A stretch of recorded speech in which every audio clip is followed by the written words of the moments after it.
In front of me is a BUSH Spira B5, and today I'll show you how to capture a screenshot on this device. So to get started, you want to find the content that you wish to capture, which for me is just going to be this home screen right here. And once you have opened the thing that you wish to capture, all you really need to do is hold power key and volume down. You'll get this flash and a minimization of the screen like so, and that's about it. You have just captured the screenshot, and now that image can be found in your photo gallery. So open that, just allow it right here.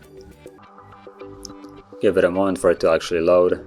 I'm launching gallery app for the first time. No thanks, we don't want to sign in. And there we go, you can see it's right here, screenshots, you can tap on it, and that's the screenshot that we have captured. So, if you found this video helpful, don't forget to hit like, subscribe, and thanks for watching.